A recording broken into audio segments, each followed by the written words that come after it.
صلوا على محمد وآل Muhammad.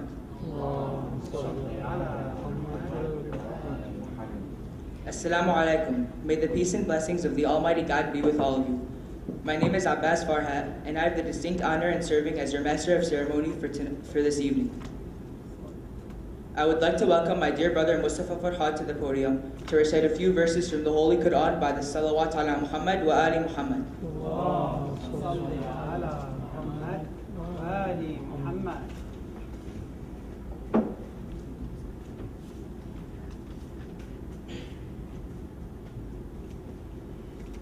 أعوذ بالله من الشيطان الرجيم. بسم الله الرحمن الرحيم.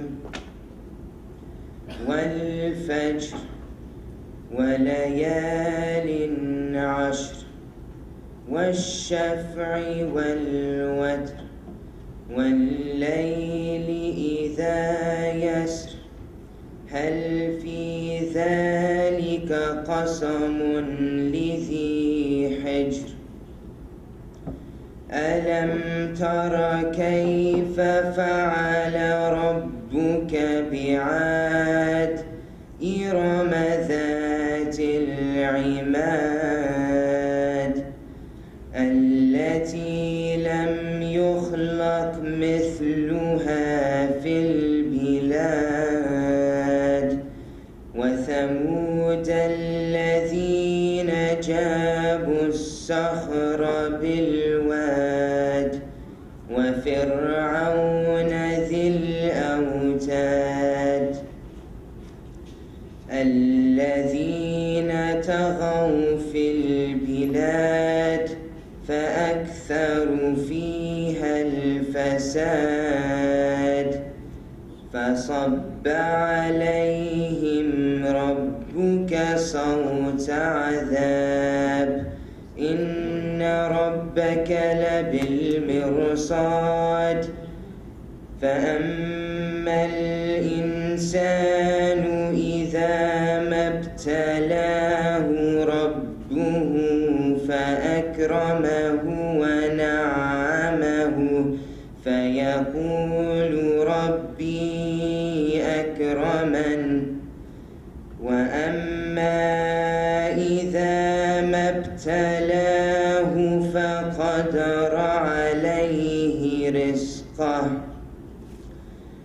فقدر عليه رزقه فيقول ربي أهانن كلا بل لا تكرمون اليتيم ولا تحاضون على طعام المسكين وتأكلون التراث أكلا لما وتحبون المال حبا جما كلا إذا دكت الأرض دكا دكا وجاء ربك والملك صفا صفا وجيء يومئذ بجهنم يومئذ يتذكر الإنسان وأنى له الذكرى يقول يا ليتني قدمت لحياتي فيومئذ لا يعذب عذابه أحد ولا يوثق وثاقه أحد يا أيتها النفس المطمئنة ارجعي إلى ربك راضية مرضية فادخلي في عبادي وادخلي جنتي صدق الله العلي العظيم. صلوات على محمد وآل محمد. اللهم صل على محمد وآل محمد. صلوا على محمد وآل محمد. Thank you, Brother Mustafa, for that beautiful recitation. On behalf of his learned scholar, Sheikh Abdul Latif Birri, Sheikh Dr. Ibrahim Kazarouni, Chairman of the Board Hajj Kamal Sharara, and the entire IIOK family, we welcome you to our Nightly Ramadan English program. Before I introduce tonight's special guest and renowned scholar, Sheikh Dr. Ibrahim Kazarouni, there are a few program announcements I need to make. We kindly request you silence your phones and refrain from speaking during the lecture so everyone may benefit from its educational purposes. Tonight's lecture, as well as previous lectures, can be viewed at our website, iiokonline.org. The Islamic Institute of Knowledge will be giving away 3 iPads during our English program. Participation requires individuals to pay close attention and be able to correctly answer a designated question related to the lecture. The correct answers will then be entered into a drawing at the end of the week for the prize giveaway. Only 1 drawing per family, please. Following tonight's lecture, we will have a question and answer session. We encourage everyone to participate. Our featured speaker, Sheikh Dr. Ibrahim Kazarouni, is currently a professor at the University of Detroit Mercy teaching world religions. Sheikh Kazarouni holds a PhD in philosophy with a concentration in religion and social change. Sheikh Kazarouni studied at the seminaries in Najaf, Iraq, and Qom, Iran. Please help me welcome to the podium Sheikh Dr. Ibrahim Kazarouni with a loud salawat ala Muhammad wa ali Muhammad. Allahumma salli ala Muhammad wa ali Muhammad.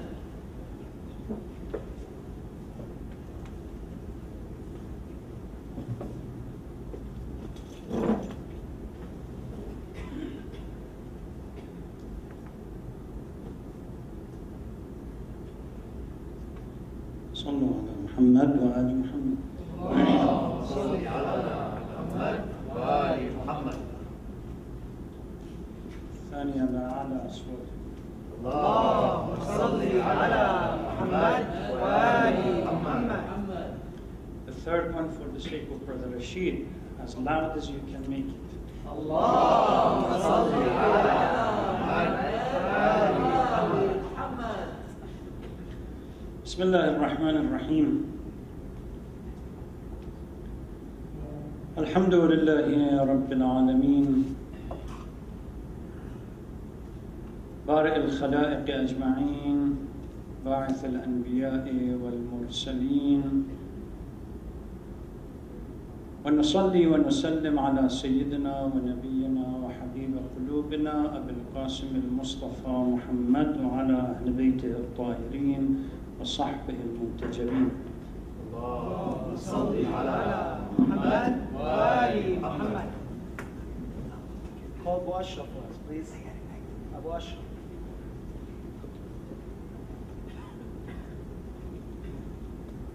Sisters, brothers, friends, colleagues, Assalamu alaikum wa rahmatullahi wa barakatuh.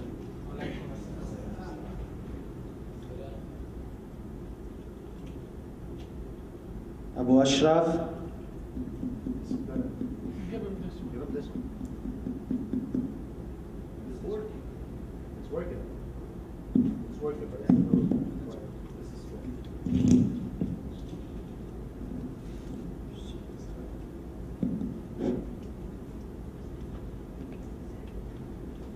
Abu Ashraf. قال الله العظيم في محكم كتابه. It's not picking up. أعوذ بالله من الشيطان اللعين. بسم الله الرحمن الرحيم. يا أيها الناس قد جاءكم موعظة من ربكم وشفاء لما في الصدور وهدى ورحمة للمؤمنين. O people, there has come to you a book that counsels you from Lord, and a cure for the ailment of your heart, and a guidance and mercy for the believers.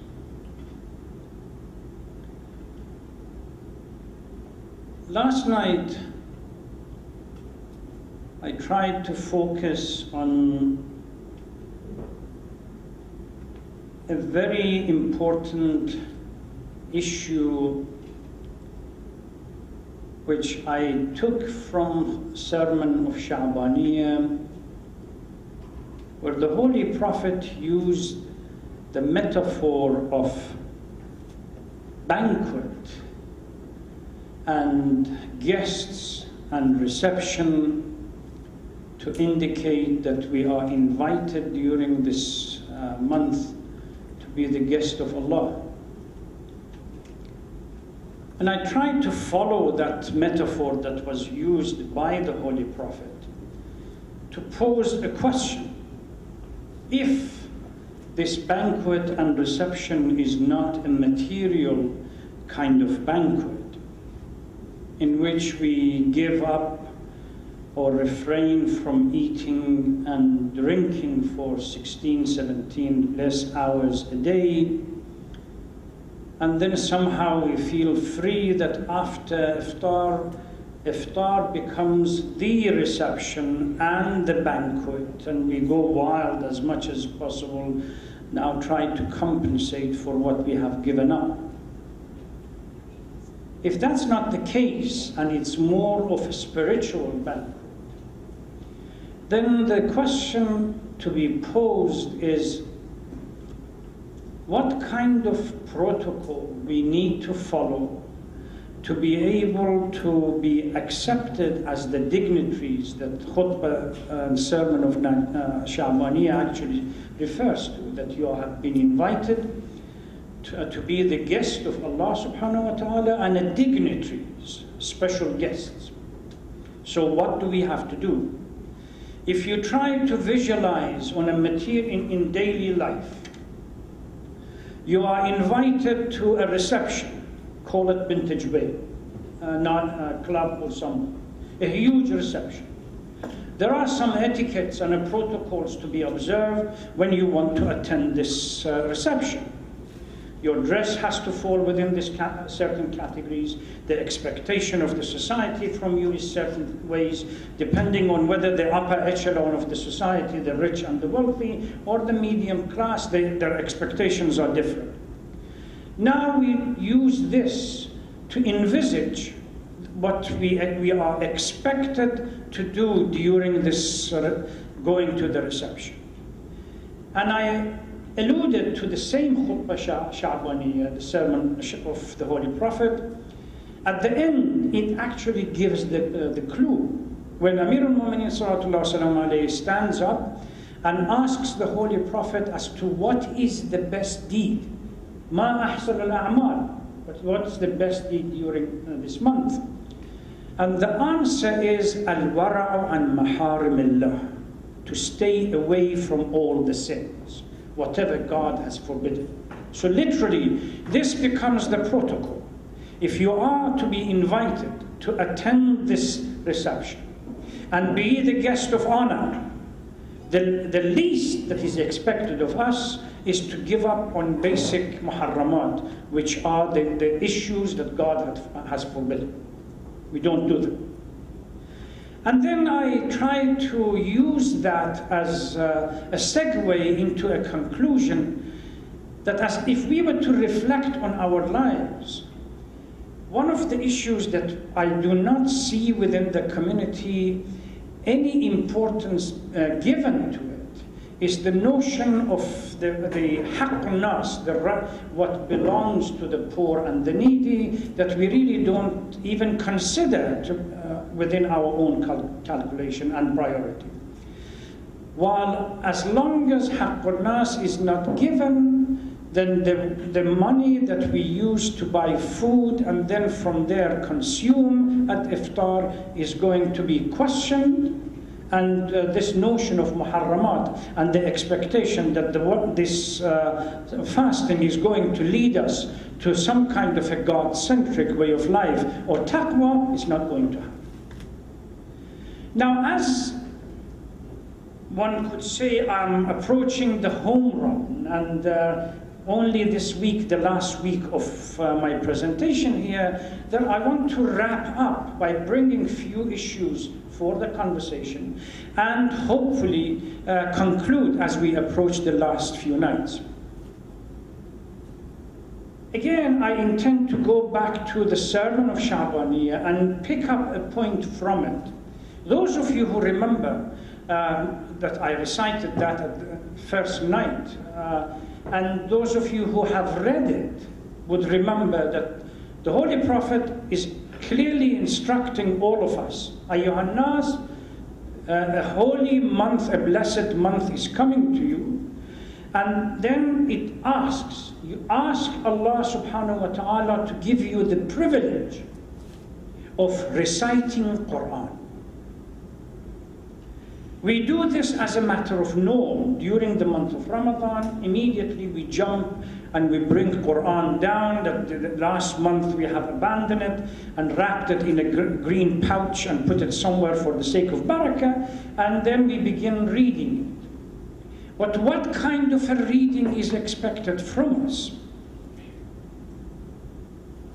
Iqbal says, the philosopher, the Pakistani philosopher says that if you want to hear God's words and God's speech or conversation with you, read Quran contemplatively, reflect on the words and the verses of the Holy Quran, and which is exactly what we have a hadith about this issue.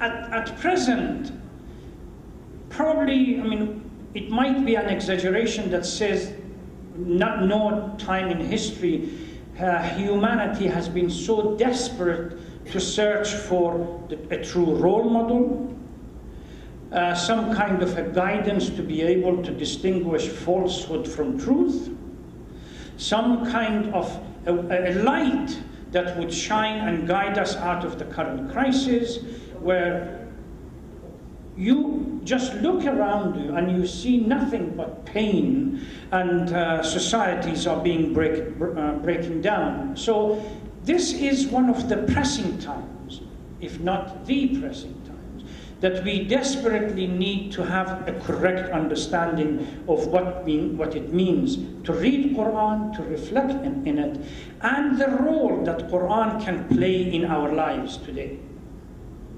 So let's begin by going to the Holy Quran and asking Quran to define itself, some kind of a definition, or describes itself. Here we see a number of verses, and a multitude of verses, as a matter of fact, that when we put them together, the conclusion that we get, Quran considers itself a book of guidance,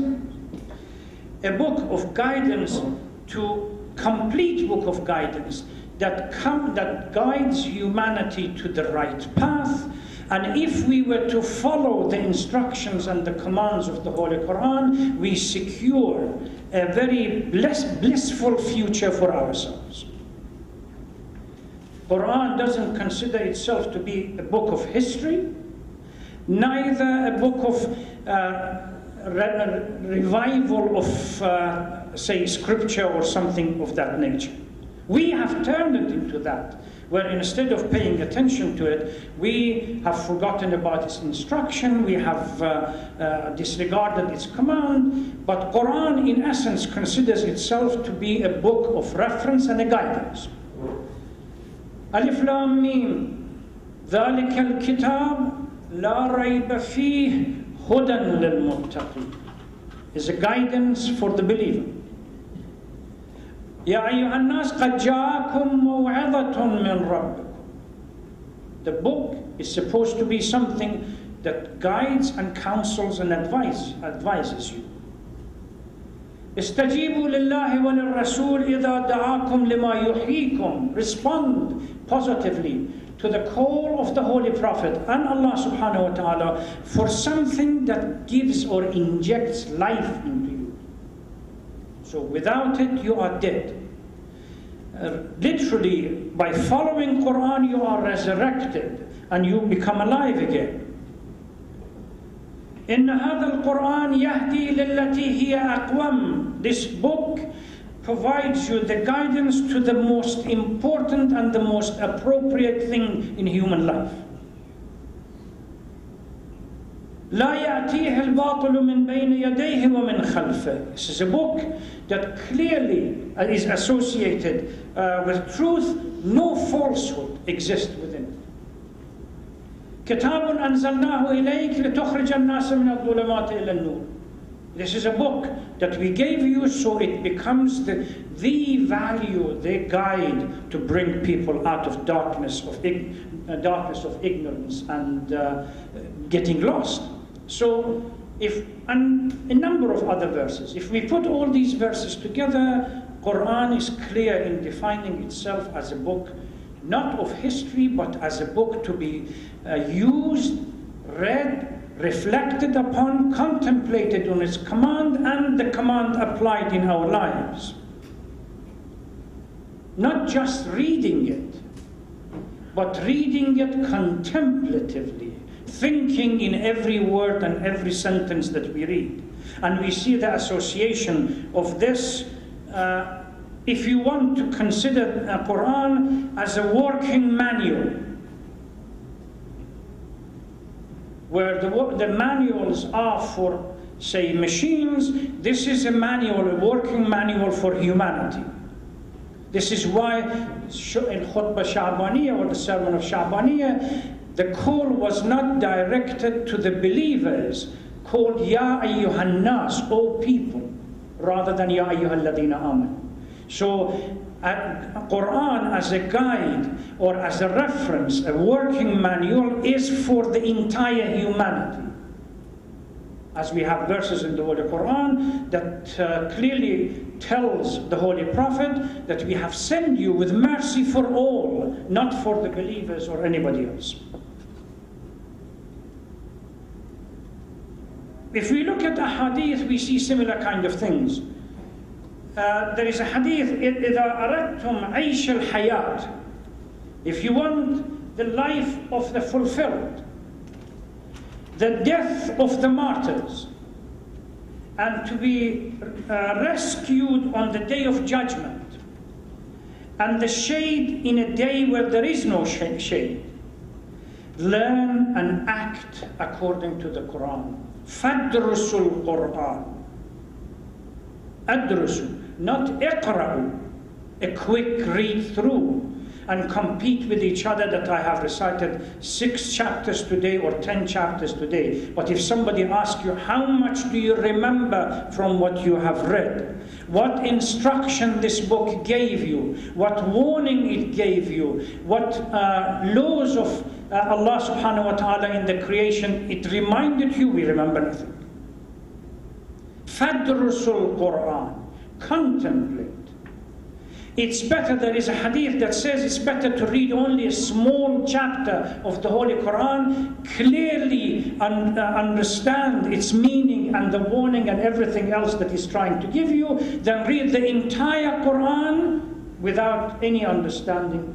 If you have Surah Al-Jumu'ah, gives again another metaphor of donkeys carrying scriptures. What benefit they are going to get out of such a load of, call it, sacred book.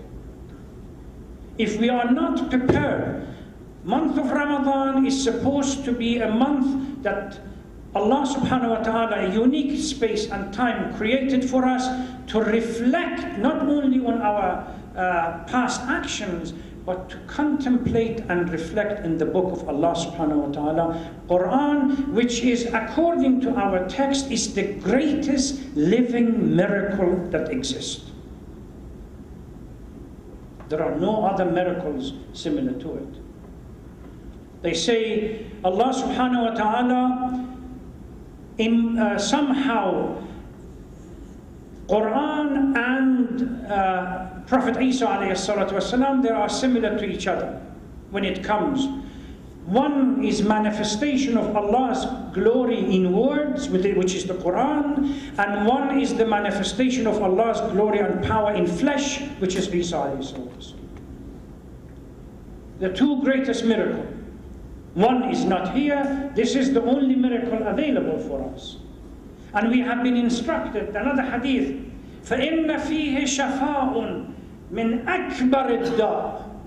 Recitation and contemplation in the Quran is the cure for the most toxic of what we call a spiritual disease. What are they? Kufr, hypocrisy, and misguidedness. Why is it that we read Quran and we really don't understand anything from it, or we don't implement any of its ruling? Amir al-Mu'mineen sallallahu alayhi wa says, if we can't see Allah subhanahu wa ta'ala with the eyes, the physical eyes, but we can hear His sound, or Allah's sound, clearly visible in the verses of the Holy Quran, if we pay attention. Go and read Khutbah Nahj al-Balagha, Khutbah al-Muttaqeen, that Amir al-Mu'mineen instructs Humam, one of his disciples, and see what Imam says regarding Quran. To the point that Humam, after hearing it, he just loses consciousness and dies. This is how true believers pay attention to the words of Quran, to the instruction of Quran. Now, this is a hadith from the Holy Prophet sallallahu نَوِّرُوا بُيُوتَكُمْ بِتِلَاوَةِ الْقُرْآنِ وَالتَّفْكِيرَ فِي الْقُرْآنِ. If you want barakah, mercy that comes to your house, read it as a matter of norm and think in the verses in the Holy Quran. Now, naturally, if we put all of these ahadith together, we really need to ask questions. If all the literature, the volume of the literature that we have, clearly indicates that we are left with such a unique book, that in this desperate of time, where under the name of Islam, a bunch of bandits, they have committed every sin on earth possible under the name of Islam and in the name of Quran. A friend of mine told me, from the beginning of ISIS and Daesh that started going around, I began making a list of what they have done. There is no sin, whether grand or small, that these people have not committed under the banner of Islam. So in such time that everybody is searching for a guidelines, everybody is looking for a role model, everyone is looking for a message to guide us out of this current miserable crisis that we are living in. And this book, with this guidance that has proudly claimed that there is no falsehood in it, and it guides humanity out of their crisis, we neglect it. Why? We simply treat it like any other scripture. If Torah or the Pentateuch is recited on Saturday morning in the synagogues, and the Bible or the New Testament are recited on Sunday morning in the churches, what do we do on Friday morning, or occasionally the Shias would do it on Thursday night, Dua Kumail and recitation of Quran, and occasionally the month of Ramadan. But the rest of the time, what do we do? Quran is abandoned. Only when somebody dies, and this person may not have even listened to the Quran in his or her life. When we put the person in the grave, we bring somebody to recite Quran. When we want to go through the whole celebration of marriage, that nowhere the instruction of Quran is within it, but we open the Quran and we put it in front of the bride and the groom. Certainly as an image. Or, as I said, we put it in a green pouch and we put it on a shelf. 11 and a half months, suddenly close to the night of power and qadr, we remember there is the holy book in our house that we need to recite. Collecting dust. The verse in the Holy Quran clearly aptly represents or depicts our situation. Ya Rab, inna qawmi ittakhadhu hadha al-Qur'an mahjura. O Lord, on the day of the judgment, Quran complains that this book was revealed to us as our guidance and we abandoned it. And then we complain why our lives are disorganized, why we can't organize ourselves. There is Amir al-Mu'mineen Salatullah Salam alayhi in the wasiyah that he gives to his son Imam Hassan, Allah fil Quran, فَلَا يَسْبِقَنَّكُمْ إِلَى الْعَمَلِ بِهِ غَيْرُكُمْ. Be warned, if you were to abandon Quran, where Quran becomes nothing as an empty shell in our hands, the spirit of it is being practiced by others. Remember in Battle of Siffin, when Muawiyah decided to create confusion between the two opposing groups, and according to instruction of Amr ibn As, said, let's put the Quran on the top of the spears, and then creates confusion, distraction. Everybody stopped. Malik al-Ashtar was within 10 feet of the tent of Muawiyah, and he would have finished it. Everybody stopped. Oh, Quran is on the head, and let's Quran decide between us. What did he say? What did Ali say? I am the living Quran. These are nothing but pieces of paper. When we don't practice them, they become pieces of paper. That's the reality that we have to deal with today. These are the similar kind of thing when it comes to podiums and members. We heard about Imam Zain al-Abidin Salatullah Salam alayhi when they took them to Sham before Yazid. When the member of a mosque was used to praise Bani Umayyah, what did he refer to the member and the podium? He said these pieces of wood. He didn't say this is a member or a podium. A podium has an honor and a dignity. A member has an honor and a dignity. True Quran, if we want to respect it, has an honor and dignity, that we should use it as the manual, living manual for our lives.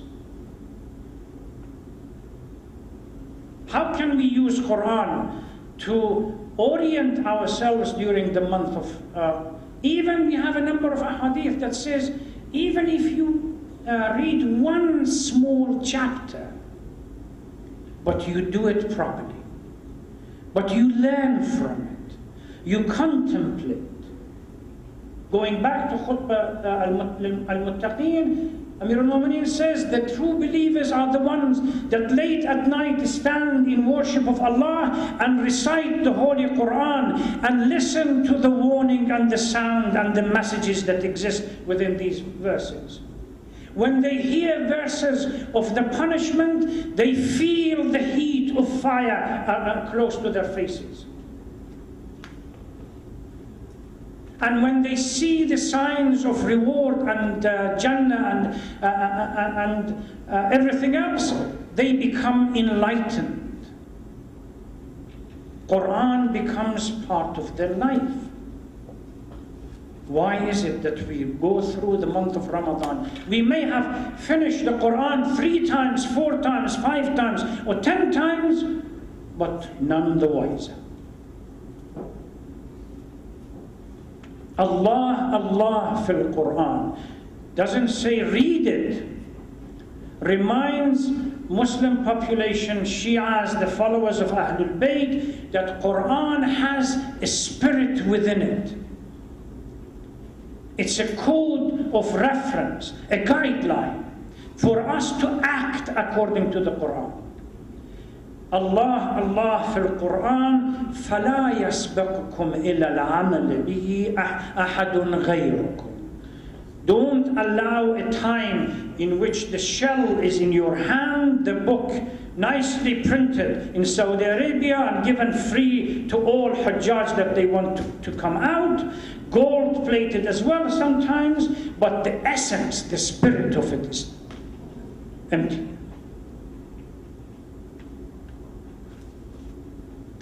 We have to act according to the Quran. Quran is a book of reference. There are a number of other hadith that clearly indicate the importance of recitation of Quran and warns certain people. The Holy Prophet says, رُبَّ تَالٍ لِلْقُرْآنِ وَالْقُرْآنُ يَلَعْنُهُ. It's possible there are a number of reciters of the Holy Book, while the Quran itself curses them. Because there is a dichotomy and a difference between what they read and pretend and how they behave in their lives. These days, even non-Muslims, once they sit and contemplate, they find out the benefit. They react to the music, they react to the tone, they react to the verse, to everything, all the messages that exist. But us, unfortunately, we have to just read it and then forget about it at the end of the month of Ramadan, put it back into the pouch and put it somewhere. They say this about Abdul Malik ibn Marwan. When his father died, Marwan ibn al-Hakam, during his father's time, he used to recite Quran in Masjid al-Amawi in Dimashq. As soon as they informed him that Marwan, your father is dead and you have become Khalifatul Muslimin, he was reciting Quran, shut the Quran and he said, هَذَا فِرَاقٌ بَيْنِي وَبَيْنِكَ. That's it. I'm going my way, you go yours. We shouldn't allow that to happen. That as soon as Ramadan is over, هَذَا فِرَاقٌ بَيْنِي وَبَيْنِكَ. Quran goes on the shelf and we conduct our lives totally oblivion to the messages of Quran. Inshallah, again, I can do nothing or we can do nothing but ask Allah subhanahu wa ta'ala, as the khutbah sermon of Sha'baniyah says, ask Allah to give you the privilege of contemplation in Quran. We have to again go back to the source of reality and ask Allah to give us that power, to learn from Quran, to be able to change our lives as the month of Ramadan goes. Soon Layal al-Qadr comes, which are critical when it comes to Quran. We have to pay attention and be mindful of the messages that Quran gives. نسأل الله لكم ولي التوفيق والسلام عليكم ورحمة الله وبركاته. Please recite Fatiha for the soul of the deceased, all mu'mineen, especially the family of Samahat al-Marja and everybody else, but as well as the martyrs in Masjid Imam al-Sadiq in Kuwait. Bismillah ar-Rahman ar-Rahim.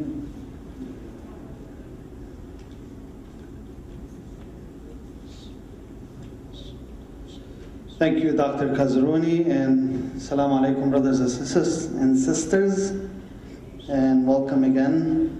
I'd like to remind everyone about, based on what happened last night when we did the drawing.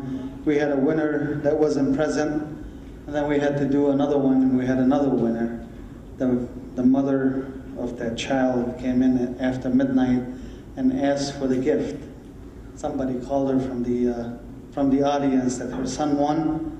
So I tried to remind her that your son or you have to be present when they win, and she was not too happy. I would like to repeat this, the rules for the iPad and gift giveaways. First, you must be present to win. We've said that many times. It's only one entry or one win per family. We said that many times. You need to provide the name and the phone number. And she actually used that against us as to why you put the phone number on a piece of paper if we have to be here. In other words, to call her back. I said we verify the identity of the person who's winning by asking them their phone numbers. Okay? So please put your name and phone number. This is how we verify that it's you, especially if you're under 13, 14. We can't verify the name with an ID.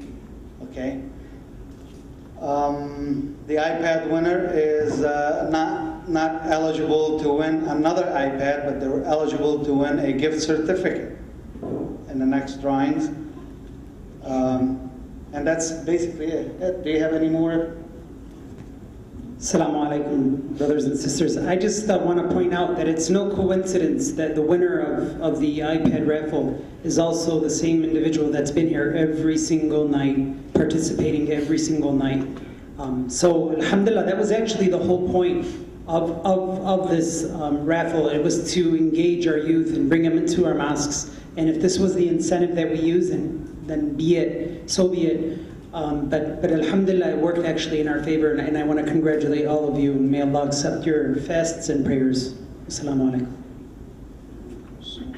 Thank you, Rashid. We will be passing around the papers. Our next raffle drawing will be on Saturday, next Saturday, inshallah. Exactly 1 week. And while the papers are being passed around for your name and number and answer, hopefully the correct one, Dr. Kazarouni is going to ask you the question. Please be concise as you can be, and don't write an essay, please. I've seen answers that are maybe sometimes on both sides of the paper. That's not the real answer, okay? Please listen carefully to what the question is, and we'll go with there. Go ahead. I have repeated this before. I think the intention is not for you to go home or research. The intention is to pay attention to the conversation that takes place during my presentation. So the question for tonight is, you can use even a single word to describe it. We are asked to recite Quran how? Just one word. How are we supposed to recite the Quran? Quran? Yes. And I repeated this a couple of times. He repeated it a few times. Based on Dr. Kazarouni's lecture, how are we supposed to recite the Quran?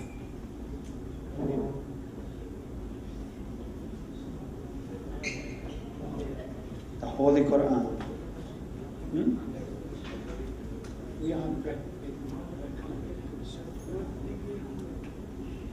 How are you supposed to recite the Holy Quran? Please write your name and number on a piece of paper. And again, the phone number is to verify that it is the proper person that's winning.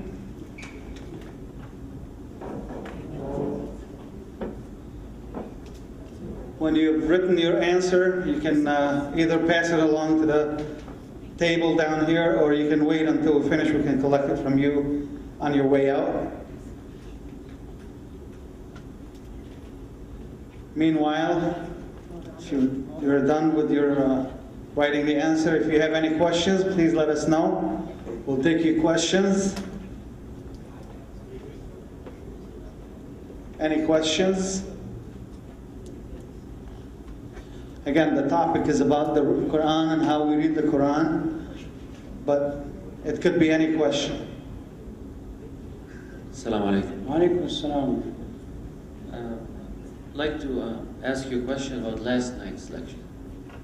You mentioned that at the time of the Prophet, it was not about drinking, not about the guy who comes to beg for charity or for asking for money or something, that he's a heroin addict or something. It's not about pretense. But yet the Quran came and then the verse says about drinking, not to drink and stuff. So there were people at the time of the Prophet that they used to drink. The question, I don't think, brother, you understood me correctly. The question was not whether people existed who drank. The question was whether those who begged outside in a public arena were alcoholic or drug users or something else. The context wasn't there. The current context where you have drug addicts, alcoholic, and a number of abuse that takes place is totally different. If people drank at the time, drank very quietly, secretively, because they were afraid of the punishment and everything else, and nobody came in public arena if they smelled or stank of the scent of alcohol. So what I was trying to compare is that if we have a hadith that encourages people to give without questioning, the context is different from the context today. If we see a person asking for support or asking for help, but there are no visible signs outside that this person might be an alcoholic or drug addict or something else, then the context will be similar.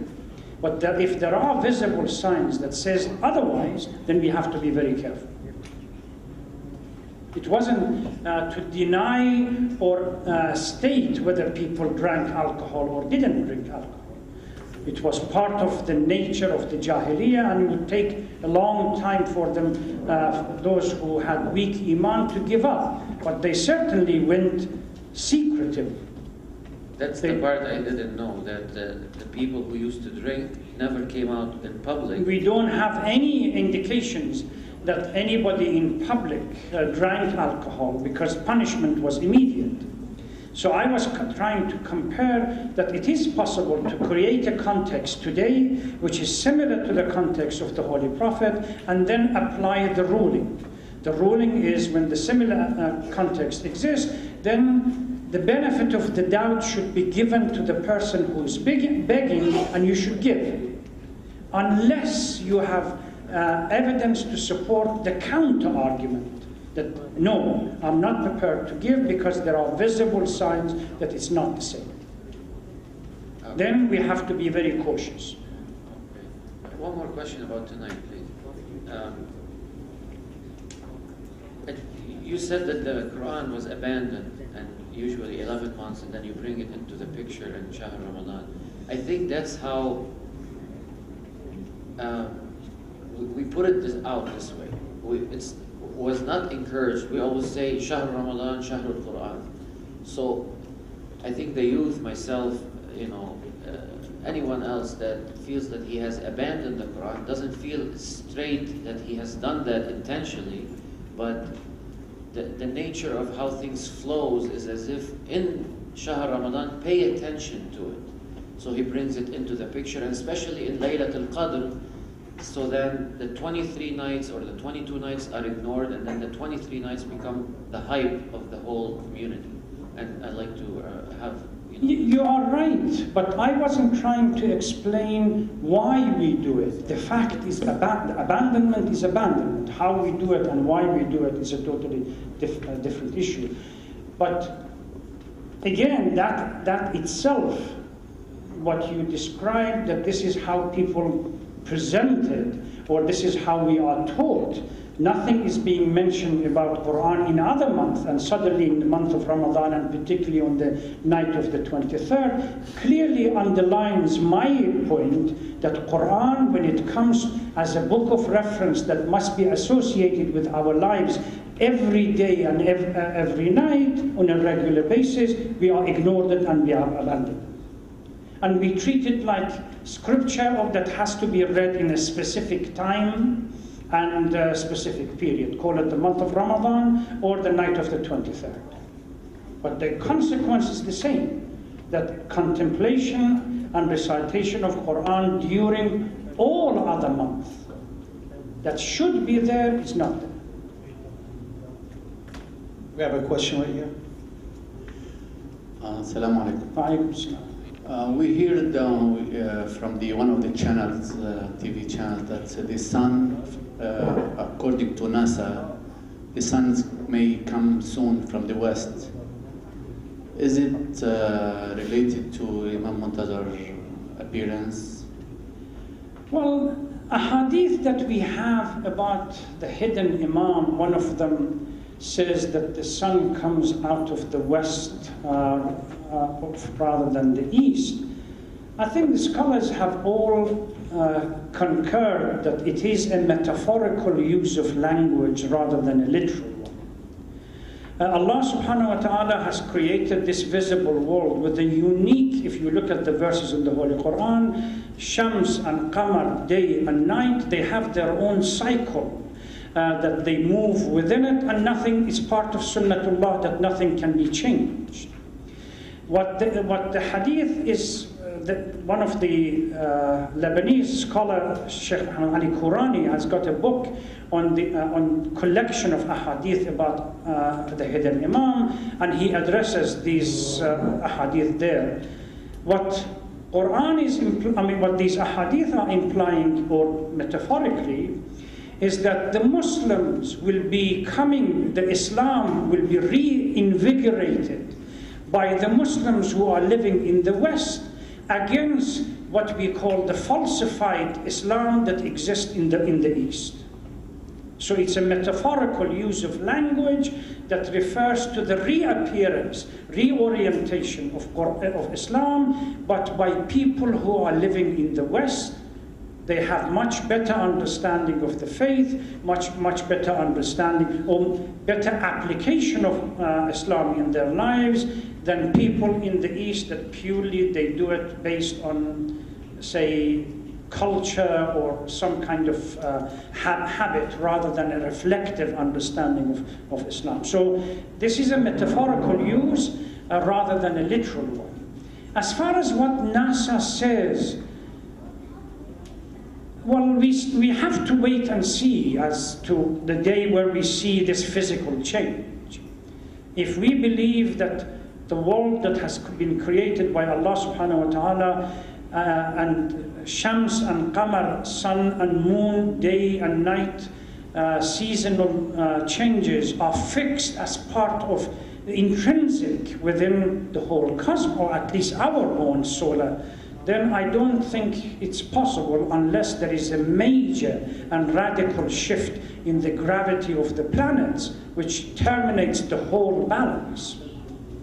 Because sun is stationary and there are a number of planets that are moving around. The movement of the sun and, from east or west is due to the movement of these planets.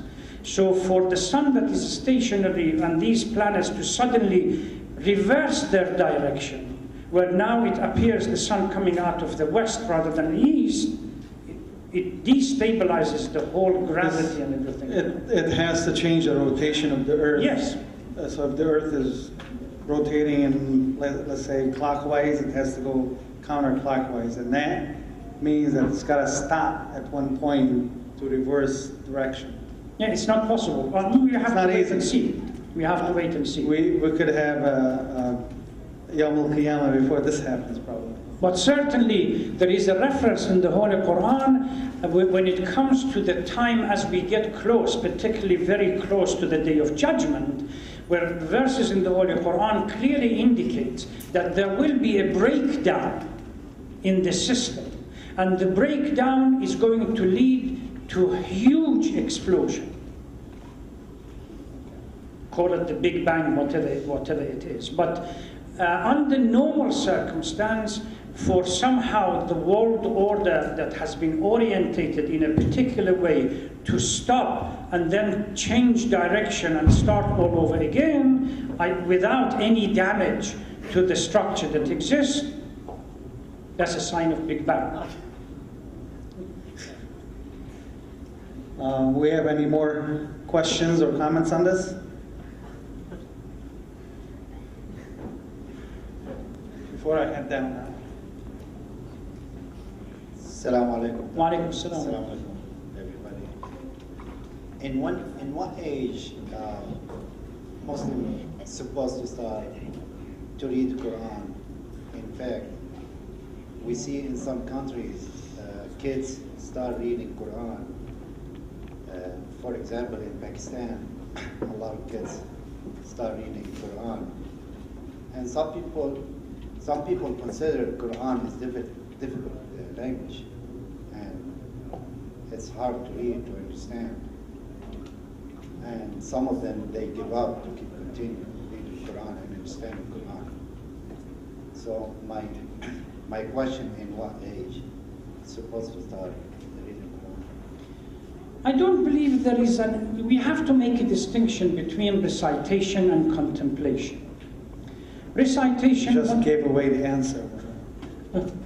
No, recitation and contemplation. In a sense, tafakkur fil Quran and thinking about the meaning of Quran and the guidelines, what it says, and simply reciting it. As far as recitation goes, you can start any time, because you don't need that reflective capacity and intellectual maturity that is needed for the contemplation. But certainly, that becomes, once the recitation starts, if there is a clear program, gradually you move the person, the child, into, after recitation, after fully they understand and become a verse of recitation, to move towards contemplation and think and reflect. Then those programs, tafsirs and everything else come into it, where they have better understanding. As far as some children giving up, it's because of the harsh regimental approach that we have towards recitation of Quran. Rather than organize a clear program that agrees with the child and falls within the child's mental age, we force the child to spend 4, 5, 6 hours a day just to recite like a parrot the Holy Quran, but at the expense of what? At the expense of going out and play, at the expense of exercise and everything else. Once they reach age, like everything else, they give up. So recitation is something, thinking about the meaning of it is something else.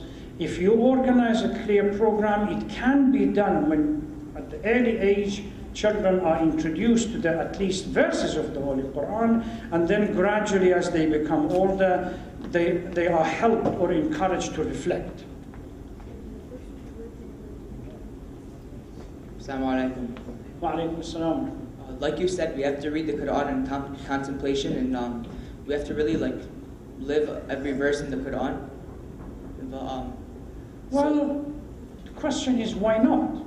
Yeah, but some people don't really understand Arabic, so if they were to read the English version, then would you get the same amount of deeds for reading the Arabic version? Well, recitation of Quran by itself, even when you don't understand it, has some kind of benefit. You do it in your prayers anyway. When you recite Alhamd and Qul Huwallah, some people really don't understand the meaning of Hamd and Qul Huwallah, but still the prayer is acceptable. So, and you will be rewarded for the recitation. If you can't, if you understand it, but if you make the effort of learning the language and from there moving towards thinking about what Quran is telling you, then it's much better and the reward is much further. But it is, when we consider Quran to be the living miracle, the book of instruction, the guidelines for our lives, we really need to understand it and implement the principles that exist, the guidelines in our lives. You fast today or during the month of Ramadan. Where did that instruction come? You do your prayers. Where does that instruction come? It's the same thing.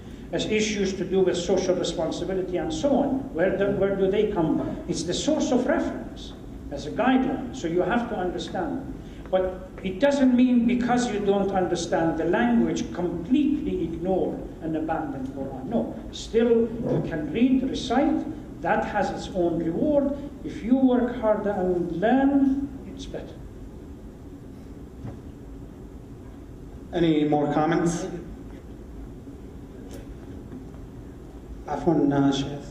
I think this goes back to the dilemma that we face even in our public schools. The major dilemma has always been to change the focus from learning how to read or reading to learn. And that's always been a dilemma in itself, because teaching them the strategies as to how to read the Holy Quran, and then leaving out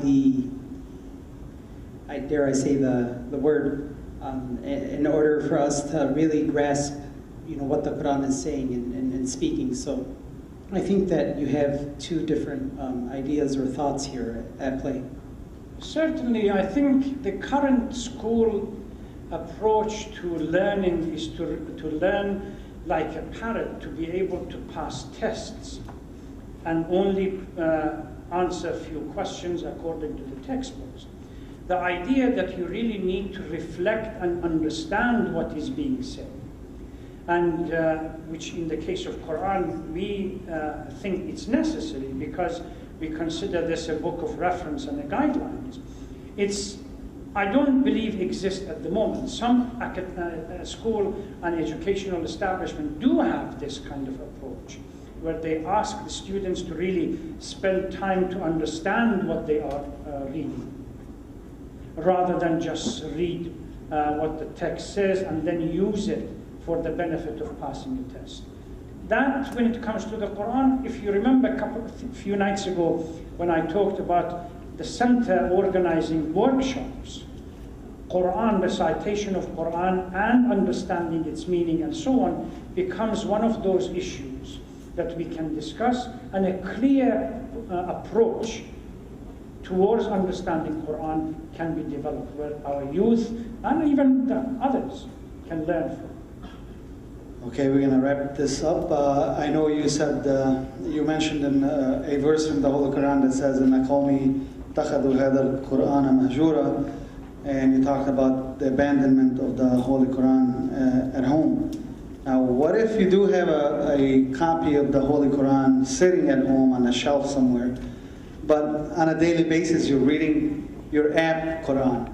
How does that equate between the two? Are you still abandoning the Quran? Yes. You are? Yes, because so really, it's like having a friend. Yes. We have the ahadith that we have clearly. Once you have Quran, even doesn't mean that you shouldn't read the app download, but you have to bring the book. You have to read from the book. So it will not just. So what if you have 3 or 4 books? Just use one of them. And the whole idea is, not to leave it somewhere in a pouch collecting dust. You are conscious of reading the book. Okay. Thank you very much. If you have a quick question, one last question from the winner of the iPad. Assalamu alaikum. Wa alaikum assalam. For the English Quran, do you still have to do wudu? For the English, if purely English, no Arabic in it? Yeah. No, you don't need to. What is required as tathir and purification is actually touching the Arabic words. لا يمسه إلا المطهر. Okay, so if it does have the Arabic and the English together, the English side you can decide, but the Arabic side you do not. Okay. One more, last one. Sure. Okay, he forgot it. Thank you very much. Oh, thank you very much. Assalamu alaikum. Is it bad to read Quran if you're not on wudu? Because I've heard in a previous lecture that I've watched, not from you but another speaker, that it's sort of bad to read Quran when you're not on wudu. Well, that was part of the same question. Yes, the question that I said. You need, particularly if you want to touch. Yeah, if you want to touch the Quran, then you need to have wudu. And if you don't have wudu, don't do that. You can learn, you can recite it by heart without touching it if you know it. But if you're not on a wudu, can you read without touching? Yes. Thank you very much, and thank you for coming in. Inshallah, we'll see you tomorrow at 10:30. Wassalamu alaikum wa rahmatullahi wa barakatuh.